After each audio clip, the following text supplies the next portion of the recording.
La palabra panteísmo está compuesta del término griego pan, que es todo, y teos, que es Dios, ¿no? Entonces Dios es todo. Algunos pensadores han considerado panteísta el trasfondo de los politeísmos. La visión panteísta, si es admitida, aporta un nexo entre diferentes religiones, en especial de las religiones no creacionistas. De manera general, el panteísmo puede ser considerado como una ideología filosófica o como una concepción del mundo. En el teísmo se enfrenta a dos términos, Dios y mundo. El panteísmo procede a identificarlos. El resultado ha de ser un monismo que puede adoptar diversas caracterizaciones. De ahí el monismo panteísta, justamente de Baruch Spinoza.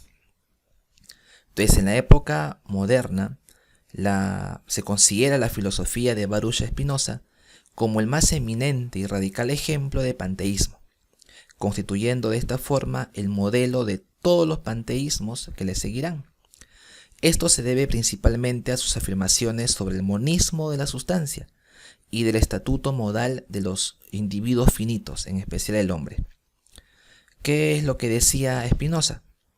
Todo cuanto es en Dios, y sin Dios nada puede ser ni concebirse, ¿no? Esta propuesta, sin embargo, debe ser considerado más bien como un paneteísmo, ¿no? Porque para el filósofo Spinoza, todo está en Dios y el Ser Supremo no se confunde ni con el mundo ni con la totalidad de sus modos. Al conservar Spinoza la distinción de orden escolástico entre natura naturans, o sea, Dios como principio de ser y de su vida irreductible a todo viviente particular, y la natura naturata, conjunto de modos infinitos y finitos, estando constituido por Dios por una infinidad de atributos de los que solo conocemos dos, el pensamiento y la extensión. La metafísica de Spinoza no puede interpretarse ni como un panteísmo materialista ni como un panteísmo espiritualista, dado que en ella se dice que tanto la res extensa, el cuerpo, como la res cogitans, la mente o el alma, ¿no? Son lo mismo. El panteísmo de Spinoza ha sido objeto de numerosas críticas. Una de las más destacadas es la de Schelling, que según algún estudioso del tema, considera que Spinoza anula la libertad y la personalidad de Dios, reduciéndolo a un mero objeto incapaz de relacionarse con el mundo, ¿no? Entonces, como resumen, podríamos decir que Spinoza interpreta la realidad como un sistema único, en que todas las partes remiten al todo y encuentran en él su justificación y fundamento. Este sistema único y total, esta sustancia única, es denominado por Spinoza como Deus sive natura, o sea, Dios o naturaleza. Entonces, en este monismo panteísmo, lo que Baruch Spinoza nos quiere decir que Dios y la naturaleza son idénticos o son lo mismo.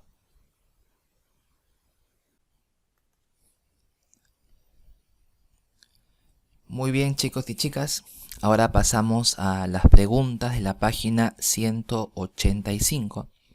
Aquí tenemos las preguntas y, como siempre, en este momento del video les recomiendo que hagan una pausa al video, luego responden las preguntas, luego le dan play y verifican sus respuestas.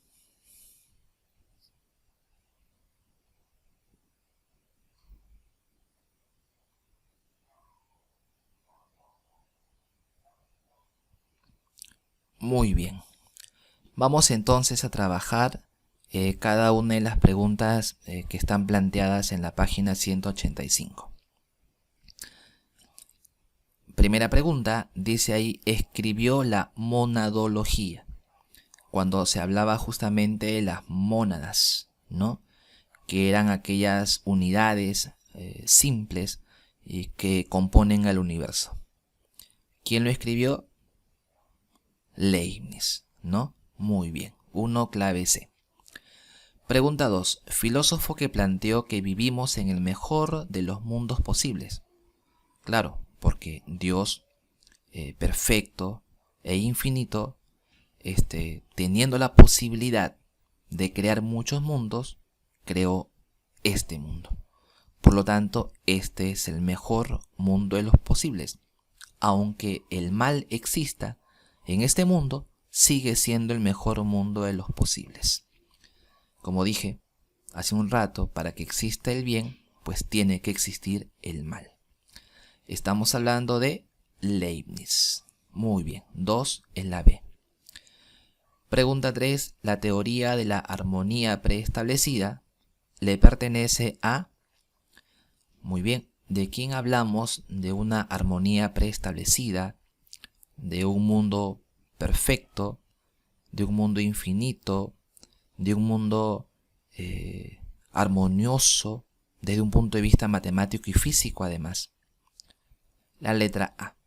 Seguimos con Leibniz. En la pregunta 4 planteó el principio de razón suficiente. Habíamos hablado acerca de dos verdades, la verdad de la razón y las verdades de hecho. Las verdades de la razón se fundamentan en la propia lógica, en la propia razón, ¿no? Y ahí habían dos principios, el principio de contradicción y el principio de identidad.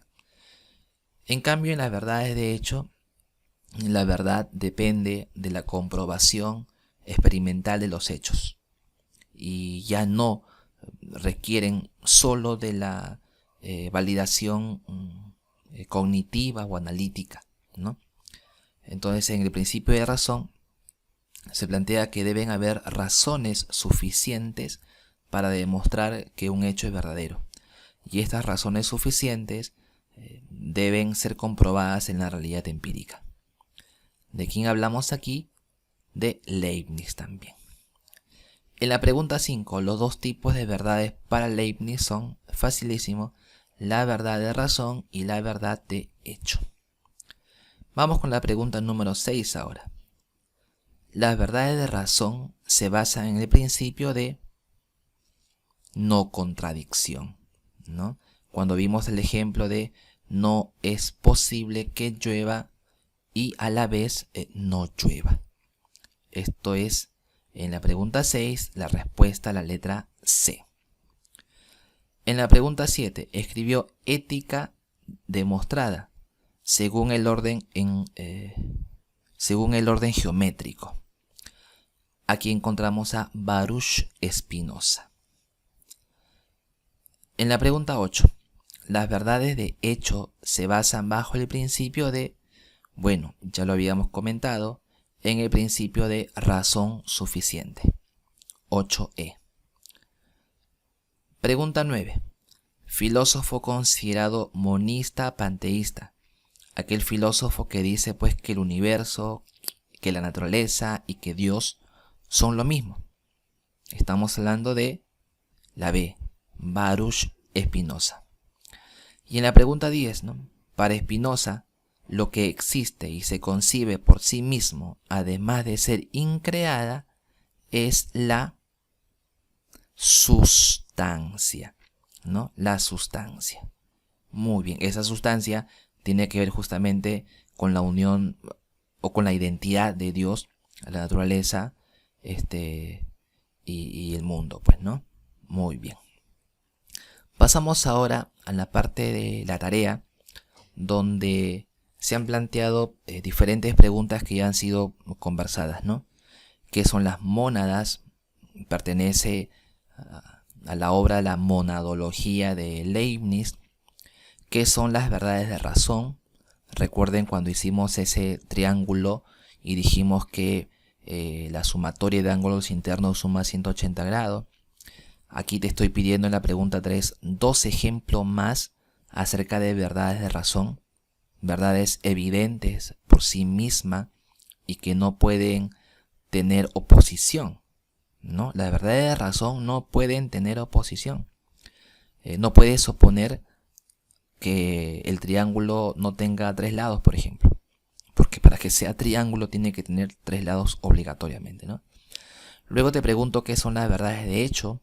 Tienen que ver con verdades que tienen como base la realidad en la que nos encontramos. Y además te pido 2 ejemplos de verdades de hecho. O sea, verdades que han sido demostradas, comprobadas a través de múltiples investigaciones o experimentos. En la pregunta 6, ¿en qué consiste el principio de razón suficiente? ¿No? Este principio es el que permite validar las verdades de hecho. En la pregunta 7, ¿qué es la sustancia para Baruch Spinoza? Recordemos que Baruch Spinoza, aunque es racionalista, no está de acuerdo con Descartes, quien inició el racionalismo. Descartes hablaba de 3 tipos de sustancia. Baruch básicamente habla de un tipo de sustancia, ¿no? ¿Qué es la sustancia para Spinoza? Es la pregunta 7. Y la pregunta 8, ¿qué significa panteísmo? ¿No? Recuerda que este término panteísmo proviene de 2 voces. Pan, ¿no? Que significa todo, y teísmo, que significa Dios, ¿no? Esta es la definición etimológica. Pero a ver, ¿qué recuerdas tú de la definición conceptual? Muy bien, jóvenes señoritas, hemos terminado con la clase del día de hoy, donde hemos conversado acerca de Leibniz y también de Baruch Spinoza. Saludos.